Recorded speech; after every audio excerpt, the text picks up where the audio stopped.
NH അൻവറിന്റെ ദീർഘവീക്ഷണമാണ് കുത്തകകൾക്ക് ബദലാവുന്ന വൻ സംരംഭമായി കേരള വിഷനെ മാറ്റിയതെന്ന് പ്രമുഖ മാധ്യമപ്രവർത്തകൻ ശശികുമാർ. NH അൻവർ അനുസ്മരണ പരിപാടിയിൽ സംസാരിക്കുകയായിരുന്നു അദ്ദേഹം. NH അൻവർ ട്രസ്റ്റ് ഏർപ്പെടുത്തിയ മാധ്യമ അവാർഡുകൾ കൊച്ചിയിൽ നടന്ന ചടങ്ങിൽ വിതരണം ചെയ്തു. സമഗ്ര സംഭാവനയ്ക്കുള്ള പുരസ്കാരം 24 news chief editor R Sreekandan Nair ഏറ്റുവാങ്ങി. കൊച്ചിയിൽ നടന്ന NH അൻവർ അനുസ്മരണ പരിപാടിയിലാണ് NH അൻവർ ട്രസ്റ്റ് ഏർപ്പെടുത്തിയ മാധ്യമ പുരസ്കാരങ്ങൾ വിതരണം ചെയ്തത്. വിവരവിനിമയ മാധ്യമ മേഖലയിലെ കുത്തകാധിപത്യം, ബദൽ സാധ്യതകൾ എന്ന വിഷയത്തിൽ സെമിനാറും നടന്നു. കേരള വിഷന് പിന്നിൽ NH അൻവറിന്റെ ദീർഘവീക്ഷണമെന്നും മാധ്യമരംഗത്ത് ബദൽ മുന്നോട്ട് വയ്ക്കാൻ കേരള വിഷന് കഴിയുമെന്നും പ്രമുഖ മാധ്യമ പ്രവർത്തകൻ ശശികുമാർ അഭിപ്രായപ്പെട്ടു. NH അൻവറിന്റെ ദീർഘ കാഴ്ച, അതിൻ്റെ ഫലമാണ് ഇന്ന് കേരള വിഷൻ ഇന്ന് വലിയ കുത്തകൾക്ക് അതോടൊപ്പം നിൽക്കാവുന്ന ഒരു രീതിയിൽ വളർന്ന ഒരു വലിയ സംരംഭമായി മാറുന്നത്.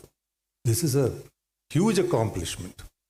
അത് സാധിച്ചെടുക്കുന്നതിന് ഇവർ സക്സസ്ഫുൾ ആയതിൽ എനിക്ക് ആദ്യം തന്നെ എൻ്റെ അഭിനന്ദനങ്ങൾ. സംസ്കൃത സർവകലാശാല മുൻ vice chancellor doctor KS Radhakrishnan, Keltron മുൻ CGM KV അനിൽകുമാർ എന്നിവരും പങ്കെടുത്തു.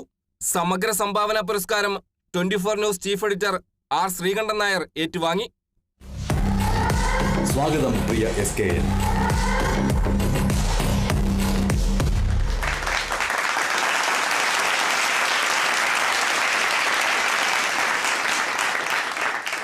സാറ്റലൈറ്റ് ചാനൽ വിഭാഗത്തിൽ മികച്ച ന്യൂസ് സ്റ്റോറി റിപ്പോർട്ടറായ ഏഷ്യാനെറ്റ് ന്യൂസിലെ അഞ്ജുരാജ്, കേബിൾ TV വിഭാഗത്തിൽ മികച്ച ന്യൂസ് സ്റ്റോറി റിപ്പോർട്ടറായ വയനാട് വിഷനിലെ ഷാജി AP, മികച്ച ക്യാമറമാനായ കോട്ടയം ദൃശ്യ ചാനലിലെ ബിജു തോമസ്, മികച്ച അവതാരികയായ കോട്ടയം ദൃശ്യ ചാനലിലെ ദീപാഹരി, പ്രത്യേക പരാമർശത്തിനർഹനായ UCV ചാനലിലെ ബിനു ദാമോദരൻ എന്നിവർ അവാർഡുകൾ ഏറ്റുവാങ്ങി.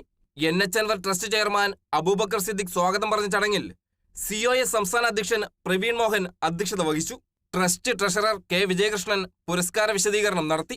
പ്രശസ്ത മാധ്യമ പ്രവർത്തകൻ Gouridasan Nair, VPS Lakeshore MD advocate SK Abdulla, KCCL chairman K Govindan, COA treasurer Binu Sivadas, NH Anwar trust secretary KV Rajan എന്നിവർ സംസാരിച്ചു. COA general secretary PB Suresh നന്ദി അറിയിച്ചു. Kerala vision news, Kochi.